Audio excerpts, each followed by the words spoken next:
جیسے آپ نے کہا کہ آپ کو بچپن سے ثانیہ زہرا جناب زینب سلام اللہ علیہ کو کربلا کے لیے تیار کیا جا رہا تھا، میں اگر اس سے بھی ایک قدم پہلے چلی جاؤں تو ہم یہ دیکھتے ہیں کہ اسلام نے شجرہ طیبہ کے اوپر بہت روشنی ڈالی اور اس مسئلے کو نہایت حساس مسئلہ قرار دیا، اور اسی لیے اسلام نے تاکید کی ہے کہ شریک حیات کے انتخاب میں شکل و صورت کو دیکھنے کے بجائے تقوی اور پرہیزگاری کو دیکھا جائے۔ اگر ہم اس عظیم الشان، اس عظیم المرتبت بیوی جناب زینب کبریٰ سلام اللہ علیہ کی ولادت مبارکہ سے بھی پہلے دیکھیں اور آپ کے شجرہ طیبہ پر نظر ڈالیں تو زینب سلام اللہ علیہ اس گھر میں موجود ہیں، اس گھر میں آپ کی ولادت ہوئی ہے کہ جہاں پر آپ کے نانا نبی آخر الزمان صلی اللہ علیہ وآلہ وسلم ہیں، جہاں پر آپ کے دادا حضرت ابو طالب علیہ الصلاۃ والسلام ہیں کہ جو سرور کائنات صلی اللہ علیہ وآلہ وسلم کے سرپرست بھی ہیں، ان کے چچا بھی ہیں۔ ایسے گھر میں آپ کی ولادت ہوتی ہے کہ جہاں پر آپ کی نانی جناب خدیجۃ الکبریٰ سلام اللہ علیہ جیسی خاتون ہے کہ جنہوں نے رسول خدا صلی اللہ علیہ وآلہ وسلم کو اس وقت حوصلہ دیا کہ جب رسول اللہ صلی اللہ علیہ وآلہ وسلم کے اپنے الفاظ میں کہ مجھے خدیجہ جیسا کوئی نہ ملا۔ ایک ایسے گھر میں جناب زینب سلام اللہ علیہ کی ولادت ہوتی ہے جہاں آپ کی والدہ فاطمۃ الزہرا سلام اللہ علیہ ہیں کہ جو سیدۃ النساء العالمین ہیں، جو خواتین جنت کی سردار ہیں۔ ایک ایسے گھر میں جناب زینب سلام اللہ علیہ کی ولادت ہوتی ہے کہ جہاں پر آپ کے بابا علی مرتضیٰ علیہ الصلاۃ والسلام ہیں کہ جن کی ایک ضربت ثقلین کی عبادت سے افضل ہے، کہ جو رسول خدا صلی اللہ علیہ وآلہ وسلم جن کے لیے فرما رہے ہیں کہ میرے لیے تمہاری منزلت وہی ہے جیسے موسیٰ کے بعد ہارون کی تھی، لیکن یہ کہ میرے بعد کوئی نبی نہیں آئے گا۔ ایک ایسے گھر میں جناب زینب سلام اللہ علیہ کی پرورش ہو رہی ہے، آپ کی تربیت ہو رہی ہے، آپ کی پیدائش ہو رہی ہے کہ جہاں آپ کے ایک بھائی امام حسن علیہ الصلاۃ والسلام ہے، دوسرے بھائی امام حسین علیہ الصلاۃ والسلام ہے، چھوٹی بہن جناب ام کلثوم علیہ الصلاۃ والسلام ہے۔ تو اگر ہم جناب زینب سلام اللہ علیہ اس عصمت کے ماحول کو دیکھیں، اس مطہر ماحول کو دیکھیں کہ جس میں جناب زینب سلام اللہ علیہ کی پرورش ہے، تو ہم دیکھتے ہیں کہ زینب سلام اللہ علیہ نے اپنے کردار کو بعد میں واقعہ کربلا سے پہلے، واقعہ کربلا کے دوران اور واقعہ کربلا کے بعد ہر موڑ پر، چاہے ہمیں وہ کوفے کی منزل نظر آئے، چاہے ہمیں وہ کربلا کی منزل نظر آئے، چاہے ہمیں وہ شام کی منزل نظر آئے، ہمیں یہ نظر آتا ہے کہ زینب کبریٰ سلام اللہ علیہ نے ہر مقام پر یہ ثابت کیا کہ وہ فصاحت و بلاغت میں بھی علی و زہرا کی وارث ہیں، اور قرآن و مفاہیم انہوں نے کسی اور سے نہیں بلکہ رسول خدا صلی اللہ علیہ وآلہ وسلم سے خود سیکھے ہیں۔ جبکہ میں بس ایک جملہ عرض کر کے بات کا اختتام کروں گی، اور ہمیں غالباً مقتل خوارزمی میں یہ جملہ ملتا ہے کہ یزید نے جب جناب زینب سلام اللہ علیہ نے یزید سے خطاب کیا تو یزید جو خود ایک شاعر تھا اور فصاحت و بلاغت پر عبور رکھتا تھا، اس نے اس بات کا اعتراف کیا کہ بے شک آپ لوگ ہیں جو فصاحت و بلاغت کی میراث رکھتے ہیں اور اس کی گہرائیوں سے واقف ہیں۔ بہت خوبصورت طریقے سے آپ نے سیدہ زینب سلام اللہ علیہ کا بیک گراؤنڈ بتایا، ان کا شجرہ طیبہ بتایا۔ مزید بھی گفتگو کا سلسلہ جاری رہے گا، ابھی چلتے ہیں ایک چھوٹی سی بریک کی جانب۔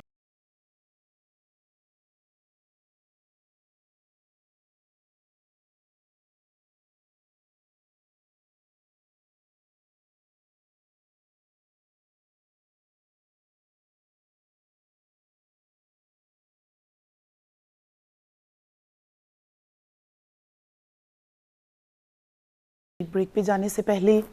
ہم نے سیدہ زینب سلام اللہ علیہ کے شجرہ طیبہ پہ بات کی، وہ شجرہ طیبہ کہ ان جیسا شجرہ بھی دنیا میں کسی کا شجرہ نہیں۔ سیدہ زینب سلام اللہ علیہ، لاکھوں سلام ہوں آپ کی ذات پاک پر۔ آپ کا اپنے بھائی امام علی مقام امام حسین علیہ السلام کے ساتھ ایک خاص رشتہ محبت تھا۔ راضیہ نوید صاحبہ، وہ جو ایک بہن بھائی کا تو ویسے قدرتی طور پہ بھی محبت ہوتی ہے، لیکن ہم نے پڑھا، ہم نے دیکھا کہ سیدہ زینب سلام اللہ علیہ کا آؤٹ سٹینڈنگ قسم کا پیار تھا۔ آپ پل بھر کی بھی جدائی جو تھی وہ برداشت نہیں کر سکتی تھی۔ ہمارے ناظرین کو اس بارے میں بتائیں۔ بسم اللہ الرحمن الرحیم، اللہم صلی علی سیدنا و مولانا محمد وعلی آلہ وصحبہ وبارک وسلم۔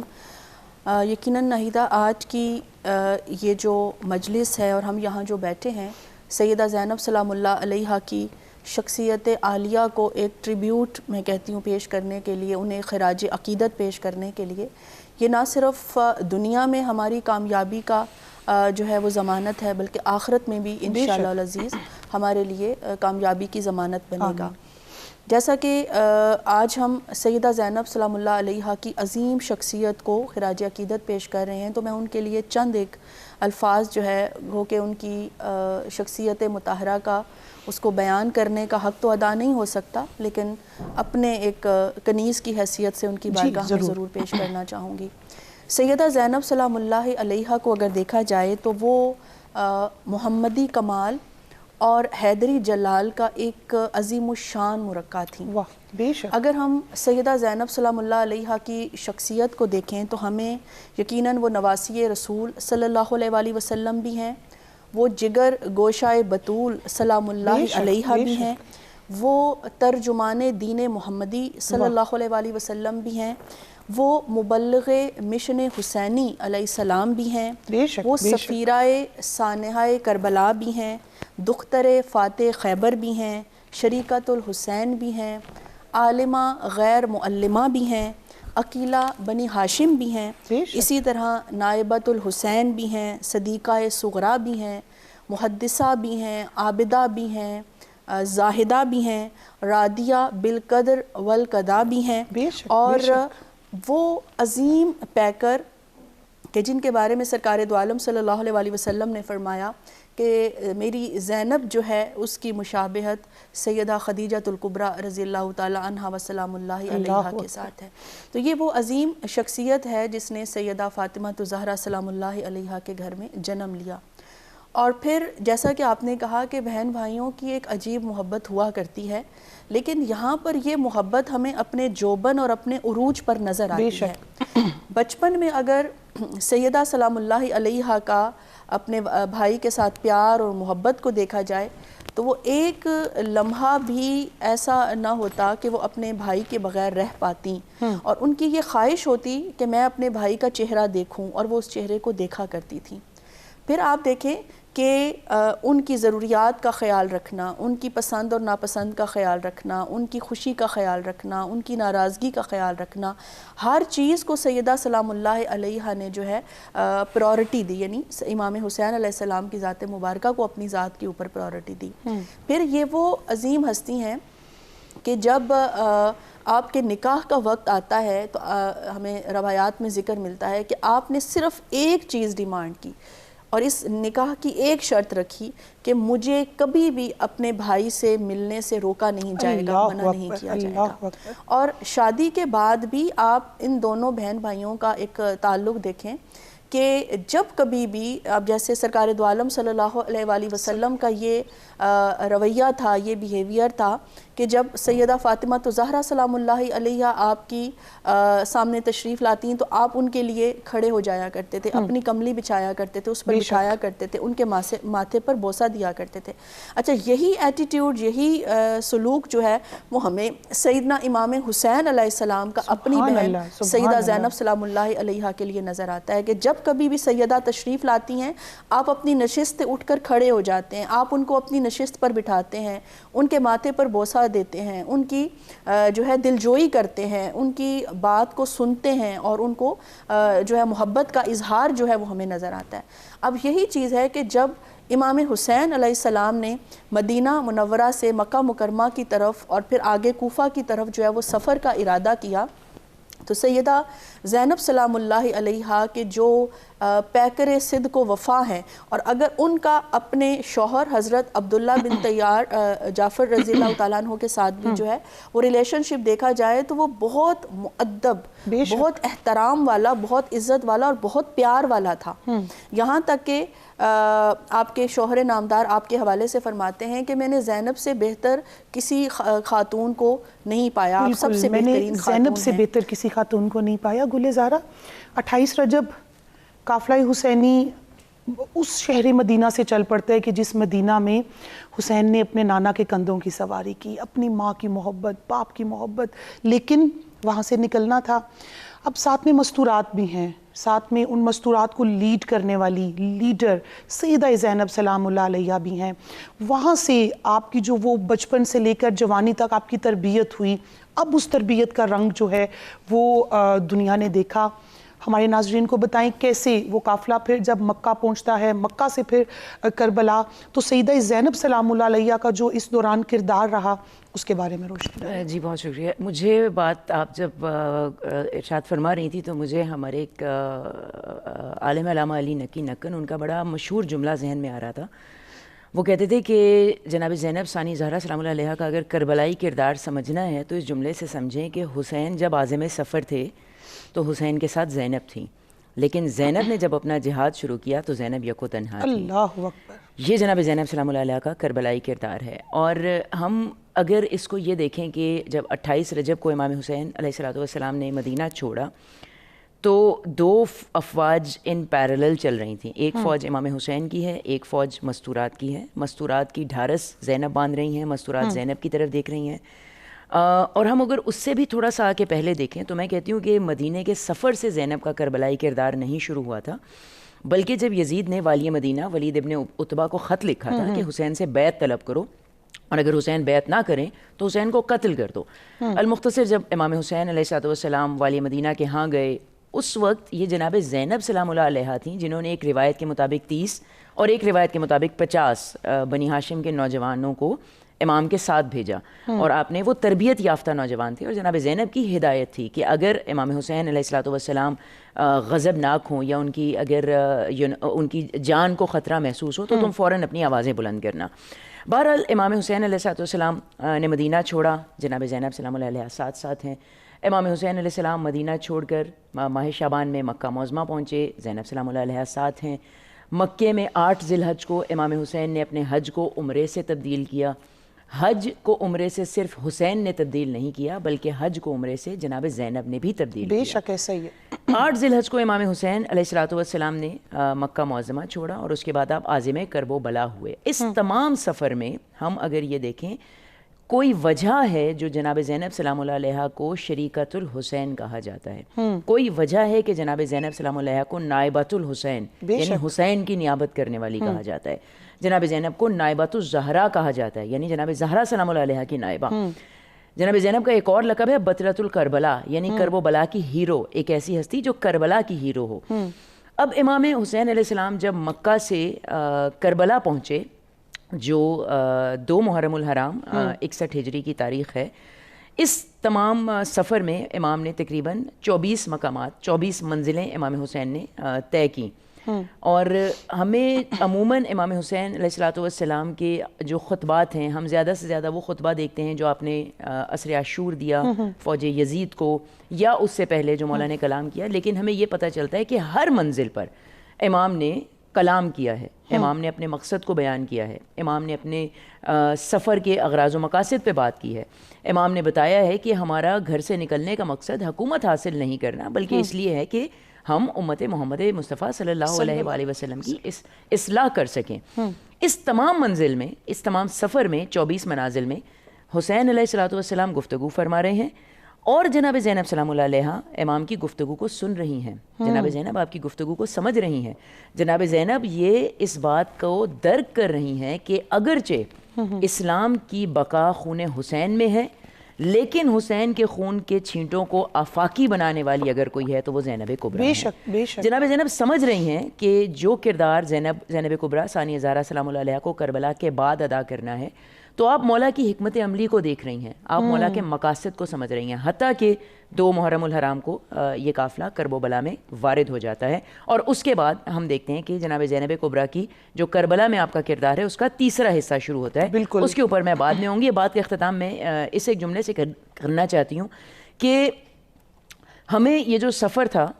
مکہ معظمہ سے لے کر کربلا معلیٰ تک، جس میں نے عرض کیا کہ 24 منازل تھیں، ہمیں اس میں ہم عموماً جب جناب زینب کبریٰ سلام اللہ علیہا کی ذات مبارکہ کی بات کرتے ہیں، آپ کے کردار پر بات کرتے ہیں، تو ہم 2-3 الفاظ کے محتاج ہو کر بات ختم کر دیتے ہیں کہ زینب بڑی شجاع تھیں، یا ہم کہتے ہیں کہ جناب زینب بڑی صابر تھیں۔ ہم ایک اور پہلو پر بات نہیں کرتے جو میری نگاہ میں ثانیہ زہرا کی ذات مبارکہ کا بڑا روشن پہلو ہے، اور وہ جناب زینب سلام اللہ علیہا کا آپ کا علم و دانش ہے، بے شک۔ جناب زینب سلام اللہ علیہا کا انٹلیکٹ ہے، زینب سلام اللہ علیہا کا پولیٹیکل ویژن ہے، جناب زینب کی فراست ہے، آپ کی دانش مندی ہے، آپ کا تدبر ہے، ایک خاتون ہے جو تمام صورتحال کو بڑے غور سے اس کا جائزہ لے رہی ہیں اور آپ اس صورتحال کی بنیاد رکھتے ہوئے اپنی پولیٹیکل اسٹریٹجی مرتب کر رہی ہیں کہ یہ ایونٹس ہیں, یہ حادثات ہیں, 10 محرم کو یہ ہونے والا ہے اور 10 محرم کو میں ہوں, یہ جو سانحہ ہے یہ کربلا کے میدان میں ہو کر ختم ہو جائے گا. زینب جانتی ہیں کہ اس سانحے کو اگر میں نے اس پیغام کو دنیا میں نہ پہنچایا تو کربلا کا واقعہ اسی صحرا سے شروع ہوا تھا اور اسی صحرا میں دفن ہو جائے گا. لیکن اس تمام صورتحال میں, اس تمام سفر میں ہمیں جو جناب زینب سلام اللہ علیہ کی ذات مبارک کا پہلو نظر آتا ہے وہ آپ کا پولیٹیکل ویژن ہے, وہ آپ کا انٹلیکٹ ہے, وہ آپ کی فہم و فراست ہے, آپ کا تدبر ہے. وہ آپ کا تدبر ہی تھا کہ کس طرح سے یزید کو اسی کی زبان میں آپ نے جواب دیا تھا. اور جو ایک اور جناب زینب کی ہمارے یعنی جو کتب ہم آج کل 21 سینچری میں پڑھتے ہیں, ہم لیڈرشپ سکلز کی بات کرتے ہیں کہ ہمیں لیڈرشپ کیسے ڈیولپ کرنی چاہیے, ہم کمیونیکیشن سکلز کی بات کرتے ہیں کہ ہمیں خطابت, انداز خطابت کیسے آنا چاہیے. اور میں کہتی ہوں کہ یہ وہ پہلو ہیں ثانیہ زہرا کی ذات مبارکہ کہ لیڈرشپ سیکھنی ہے تو جناب زینب سلام اللہ علیہ سے سیکھیں. کیسے وہ موٹیویٹ رکھتی ہیں, کیسے وہ مقصد کی طرف بڑھتے ہوئے اپنے ساتھ جو ان کے افراد ہیں وہ ان کا حوصلہ پست نہیں ہونے دیتی, کیسے وہ کمیونیکیٹ کرتی ہیں, کہاں وہ کہتی ہیں کہ اس جگہ پر احساسات کو بیان کرنا ضروری ہے, اس جگہ پر نظریات کو بیان کرنا ضروری ہے, اس جگہ پر بے اعتنائی اختیار کرنا ضروری ہے, اس جگہ پر خاموشی اختیار کرنا ضروری ہے. بالکل. راضیہ صاحبہ ابھی جب سارا وہ سن رہی تو ایک ذہن میں نا نقشہ بن جاتا ہے, ایک خاتون اور ان کے صبر کا یہ عالم. کوئی عام خاتون ہوتی تو وہ ہمارے ہاں کوئی ایک اد ڈیتھ ہوتی ہے تو ہم تو واویلا مچا دیتے ہیں اور وہ پورا ہم 6 ماہ تو اس سوگ سے اور اس شوق سے نہیں نکل پاتے. سیدہ زینب سلام اللہ علیہ جن کے سامنے وہ بھائی جن کا بھی آپ ذکر کر رہی تھیں, ان کی شہادت اور اتنی المناک شہادت, پھر بیٹے, بھتیجے, بھائی سب, لیکن حوصلہ کسی جگہ ہم نے دیکھا نہیں کہ ان کا ٹیمپرامنٹ لوز ہوا ہو, وہ کبھی غصے میں آ گئی ہوں, ایسا کچھ بھی ہمیں سننے کو نہیں ملتا. بالکل ناہیدہ, اس کا جو ہمیں ایک عملی ثبوت بڑے واضح انداز میں ملتا ہے وہ ہمیں یزید کے دربار میں ملتا ہے نا, کہ جب اس نے کچھ کلمات جو ہیں وہ ادا کیے تو سیدہ زینب سلام اللہ علیہ نے بڑے بے باک انداز میں, بڑے نڈر انداز میں اور شجاعت کے ساتھ سیدہ زینب سلام اللہ علیہ نے فرمایا کہ یہ تو جو کچھ ہوا ہے, یہ جو شہید کیے گئے ہیں, یہ تو اللہ کی طرف سے ان کے مقدر میں لکھ دیا گیا تھا, اسی لیے یہ خود چل کر مقتل کی طرف آئے ہیں. یعنی یہ جملے سیدہ زینب سلام اللہ علیہ کی جو کلیئرٹی آف ویژن تھا, کلیئرٹی آف مائنڈ تھا, اس کو ظاہر کرتا ہے کہ یقیناً وہ کیونکہ بچپن سے آپ دیکھیں سرکار دو عالم صلی اللہ علیہ وسلم نے تو پیشن گوئی فرما دی تھی اس واقعے کی کہ 61 ہجری میں یہ سب کچھ ہوگا. تو اس کا مطلب یہ ہے کہ خاندان نبوت صلی اللہ علیہ وسلم کے یہ جو چشم و چراغ تھے, یہ جو پھول تھے, ذہنی طور پر تیار تھے کہ ہمیں قربانی پیش کرنا ہے. اور جب انسان ذہنی طور پر تیار ہوتا ہے تو یقیناً وہ اپنے آپ کو اس مارکے کے لیے, اس محاذ کے لیے یا اس سمجھے بہت بڑے آزمائش اور امتحان کے لیے تیار کر لیتا ہے. اب سیدہ زینب سلام اللہ علیہ جب مدینہ منورہ سے نکل رہی ہیں, چاہتی تو وہاں پیچھے رک سکتی تھیں, بیٹھ سکتی تھی, امام حسین علیہ السلام ہی تشریف لے جاتے, لیکن جانتی ہیں کہ میرا بھائی اس عظیم مقصد کی خاطر نکل رہا ہے جو مقصد سرکار دو عالم صلی اللہ علیہ وسلم کی حیات مبارکہ کا تھا. تو لہٰذا ہو سکتا ہے کہ حسین علیہ السلام واپس نہ آئیں تو مجھے اس مقصد کو آگے لے کر بڑھنا ہوگا. تو پورے ذہن کی جو ہے ایک واضحیت کے ساتھ وہ امام حسین علیہ السلام کے ساتھ مدینے سے کوفہ تک کا سفر جو ہے وہ وہاں پر کرتی ہیں. پھر وہاں پر بھی آپ دیکھیں کہ جب قربانیوں کا ایک موقع آتا ہے, قربانیاں پیش کی جاتی ہیں, ایک طرف جناب علی اکبر علیہ السلام جو ہیں وہ بھی شہید ہو جاتے ہیں, دوسری طرف جناب علی اصغر علیہ السلام بھی شہید ہو جاتے ہیں, سیدنا قاسم علیہ السلام بھی شہید ہو جاتے ہیں. اور جب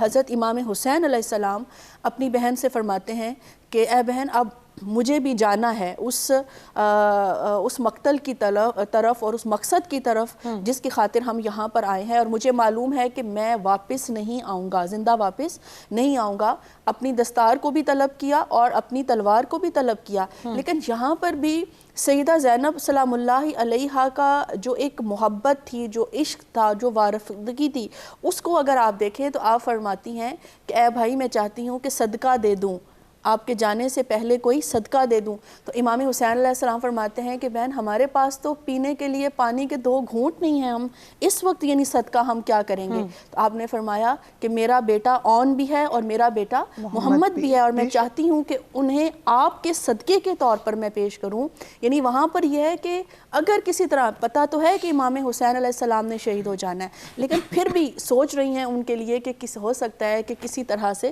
یہ صدقہ ادا کر کے جو ہے وہ امام حسین علیہ السلام کو اس سے بچایا جا سکے. تو وہ فرماتے ہیں کہ اے میری بہن, میں تیرے چھوٹے چھوٹے معصوم پھولوں اور بچوں کو کس طرح سے قربان ہونے دوں, یہ میرے لیے ممکن نہیں ہے. تو عرض کرتی ہیں کہ نہیں. اچھا راضیہ صاحبہ, سوری آپ کی بات کو میں نے کاٹا,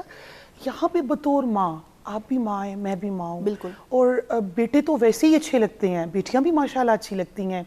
ایک ماں کا حوصلہ دیکھیں کہ معصوم بچے ہیں, وہ ان کو پیش نہ بھی کرتی تو کوئی مسئلہ نہیں تھا, بالکل ایسے ہی, لیکن وہ اپنے بھائی کا صدقہ سمجھ کے اپنے بیٹوں کو, تو کیا حوصلہ ہے اس بی بی کا بطور ماں. پہلے تو بطور بہن ہم نے سارا ڈسکس کیا نا,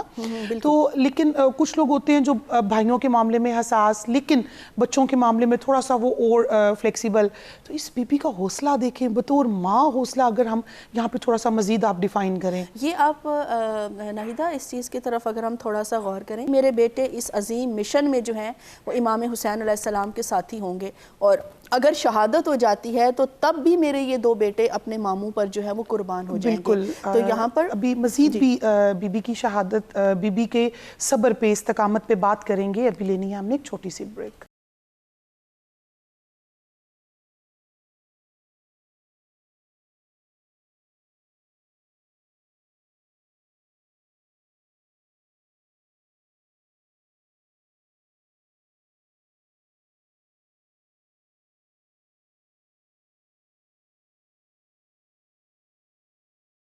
جی, بریک پہ جانے سے پہلے سیدہ زینب سلام اللہ علیہا کی اس جذبے کی بات کر رہی ہیں, اس صبر کی, اس استقامت کی, چاہے وہ بطور بہن ہے, چاہے وہ بطور ماں ہے. لاکھوں سلام ہوں بی بی کی شجاعت پہ بھی اور بی بی کے صبر پہ بھی. صبر کا بہت بڑا ایلیمنٹ ہے گل زہرا, کیونکہ خاتون کی بات ہو رہی ہے نا, تو خاتون کے اندر تو ویسے ہی عدم برداشت ہوتی ہے, لیکن بی بی تو جو ہے وہ ہم ان کو جو ہے وہ عام خاتون کے کرائٹیریا میں تو کھڑا کر ہی نہیں سکتے. 2 محرم پہ بات آپ کر رہی تھیں, اس کے بعد 2 محرم سے شب عاشور تک جو درمیان کا پیریڈ ہے, جس میں پانی بند ہونا, جس میں اور بہت سی مشکلات تھیں, اس سب میں بی بی نے کیسے اپنے بھائی کا بھی حوصلہ بندھایا, کیسے انہوں نے باقی مستورات کا, بچوں کا, کس طرح سے سب کو, لیکن بی بی کو حوصلہ کس نے بندھایا, ہمارے ناظرین کو بتائیں. جی, بڑے اہم پہلو کی آپ نے نشاندہی کی. دیکھیں,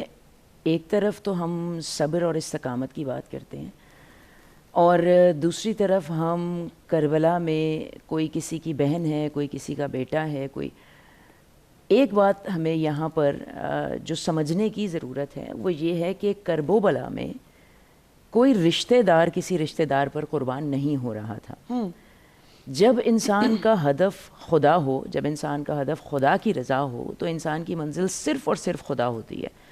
اگر جناب زینب سلام اللہ علیہ نے مدینہ چھوڑا تو جناب زینب سلام اللہ علیہ نے مدینہ اپنے بھائی کی محبت میں نہیں چھوڑا, بلکہ اپنے امام کی اطاعت کرتے ہوئے چھوڑا.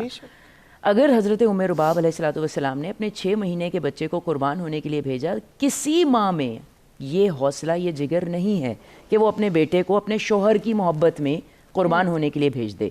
حضرت ام رباب علیہ السلام اپنے شوہر کی محبت میں اپنے بیٹے کو نہیں بھیج رہی تھی, بلکہ اپنے امام کی اطاعت میں خدا کی راہ میں اپنے بیٹے کی جان کا نذرانہ پیش کر رہی تھی.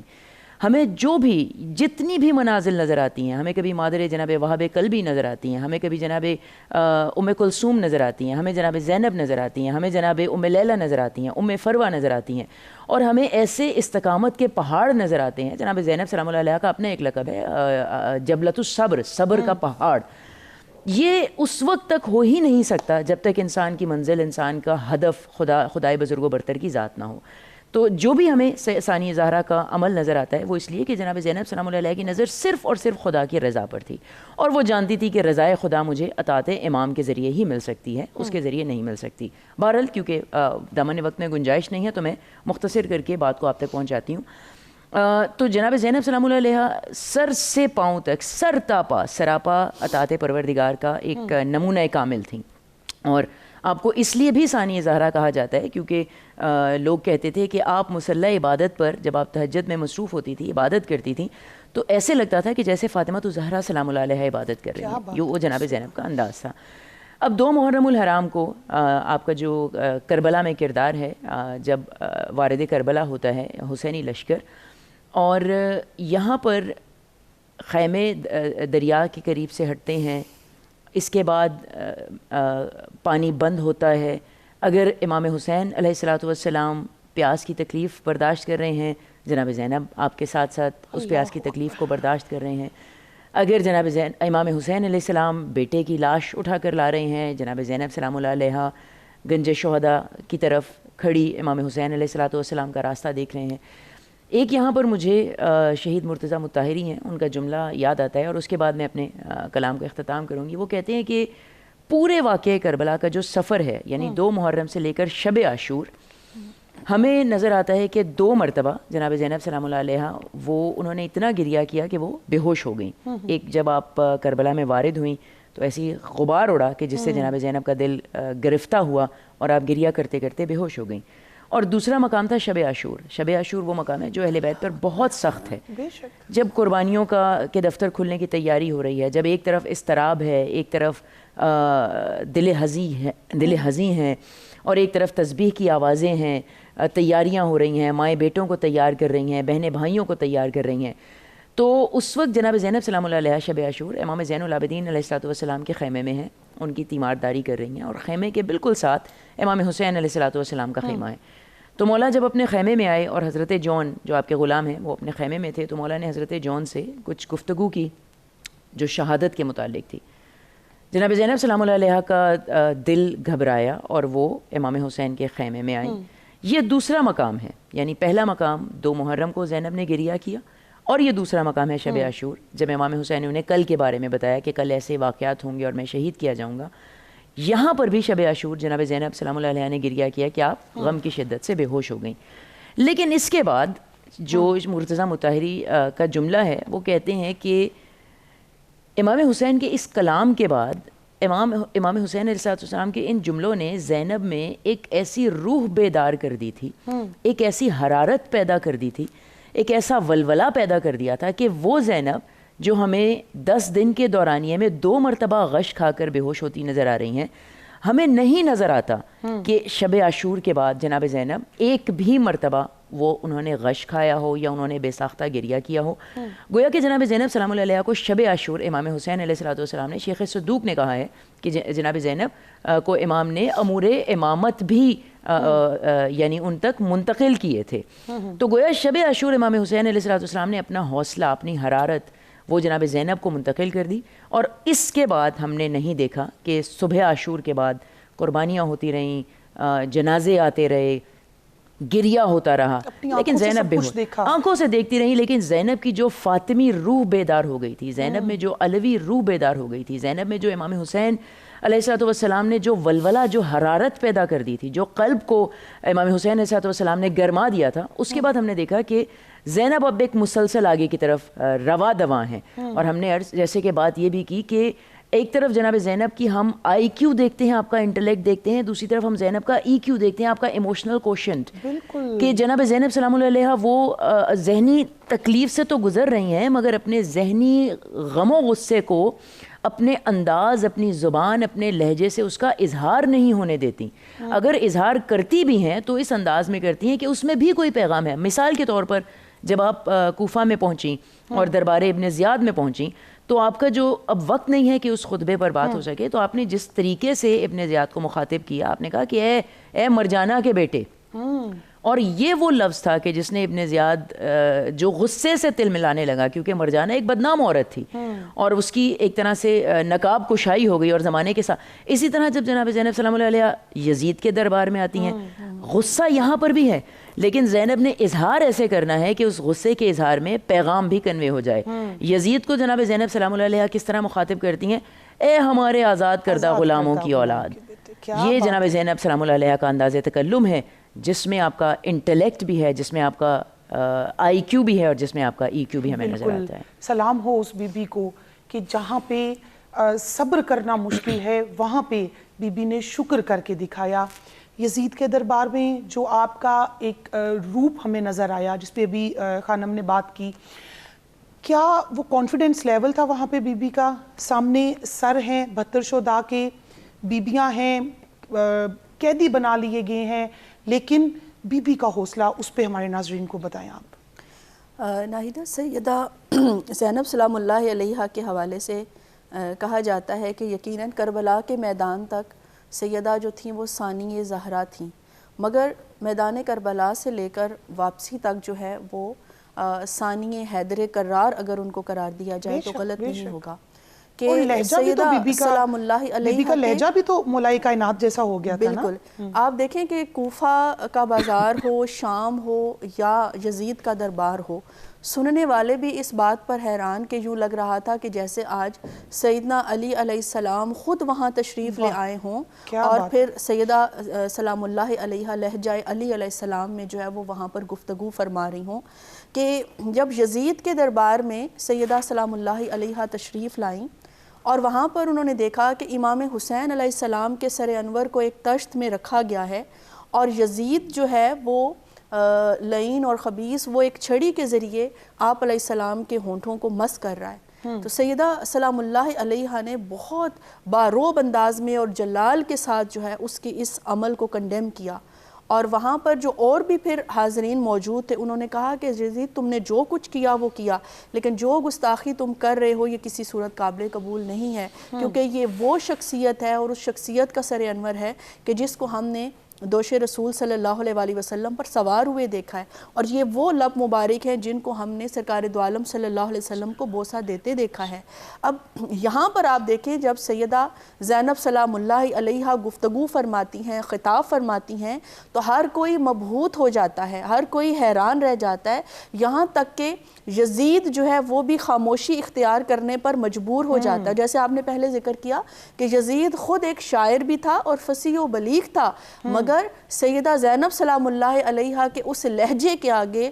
اس فصاحت و بلاغت کے آگے اس کو سمجھنا آئی کہ میں جو سب کچھ اپنی طرف سے ختم کر چکا تھا, میں جو جیت کا جشن منا رہا تھا, ایک خاتون یعنی سیدہ زینب سلام اللہ علیہ کے خطاب نے ایسا پاسا پلٹا کہ وہی یزید اپنے اس عمل پر سوچنے لگا کہ اب تو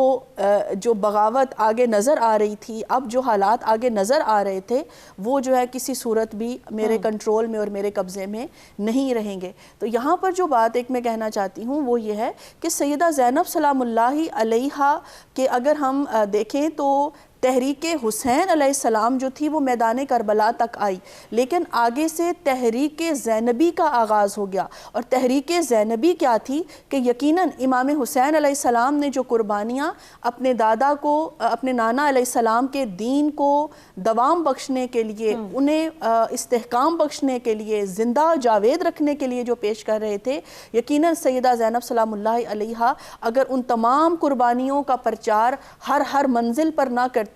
جن جن بازاروں سے گھمایا گیا, جن جن درباروں میں حاضر کیا گیا, وہاں پر اگر آپ جرت کے ساتھ, بہادری کے ساتھ اس پورے پیغام کو نہ پہنچاتی تو یقیناً زمانہ یہی کہتا کہ شاید یہ باغی تھے جن کو ختم کر دیا گیا. تو آپ کی جو شجاعت تھی, آپ کا جو کردار تھا, اس نے اصل میں امام حسین علیہ السلام کی وہ جو قربانی تھی اور وہ جو تحریک تھی اس کو کامیابی سے ہمکنار کیا. بالکل. گل زہرا ابھی بات ہو رہی تھی سیدہ زینب نے جو بعد از کربلا کردار نبھایا, آج میں آپ ہم سب تک اگر کربلا پہنچی ہے تو یہ سیدہ زینب سلام اللہ علیہ کی وجہ سے ہی پہنچی ہے. تو سیدہ زینب سلام اللہ علیہ کا جو یہ آسپیکٹ ہے ایک آئی وٹنس ہونے کا, آپ کی میمری, ایج دیکھیں لیکن آپ کی میمری کہ پورے کا پورا کربلا ہم تک پہنچا, کیا کہیں گی آپ اس کے بارے میں؟ دیکھیے اس میں اب کہنے کو بہت کچھ ہے, لیکن کوشش کروں گی کہ مختصر سے مختصر الفاظ میں بیان کر سکوں. جب 11 محرم الحرام کو یہ قافلہ روانہ ہوا تو جناب زینب, ہم سمجھتے ہیں کہ زینب نے اپنا کردار صرف درباروں میں ہی ادا کیا. 2 منزلیں ہمیں نظر آتی ہیں مین, ایک تو 3 منزلیں, ایک بازار کوفہ, ایک دربار کوفہ اور ایک دربار یزید. میں پہلی 2 منزلوں کو سکپ کر کے دربار یزید پر آتی ہوں، کیونکہ میرے خیال میں اس گفتگو کا حق ہے کہ زینب کا جو دربار یزید میں خطبہ ہے اس کے کچھ جملے بھی بیان کیے جائیں۔ تو جب جناب زینب سلام اللہ علیہ دربار یزید میں آئیں تو عظیم الشان دربار سجا تھا، مختلف سلطنتوں کے وزراء وہاں موجود تھے، سفیر موجود تھے، امیر موجود تھے۔ یزید جو ہے وہ اپنے دوستوں کے ساتھ بیٹھا ہوا شراب نوشی میں غرق تھا، کفری اشعار بک رہا تھا، اور یزید نے سورہ آل عمران کی ایک آیت پڑھی جب اس نے قیدیوں کو دیکھا۔ اس نے کہا کہ خدا جسے چاہتا ہے ملک دے دیتا ہے اور جسے چاہتا ہے ملک چھین لیتا ہے، اور جسے چاہتا ہے عزت دیتا ہے اور جسے چاہتا ہے ذلت دیتا ہے۔ آپ زینب کی قرآن اور مفاہیم قرآن پر عبور دیکھیں کہ اس نے کیونکہ سورہ آل عمران کی آیت پڑھی تو جناب زینب نے اپنے خطبے میں سورہ آل عمران سے ہی جواب دیا۔ زینب نے کہا یہ ملک نہیں ہے، یہ مہلت ہے، اور جناب زینب نے اس کو ایک جملہ کہا جس پر میں اختتام کر رہی ہوں اپنی بات کا، ان کے خطبے کا حصہ ہے۔ زینب نے فرمایا کہ اے یزید، کیا یہ عدل و انصاف ہے کہ تیری گھرانے کی بیویاں تو پردے کے پیچھے بیٹھیں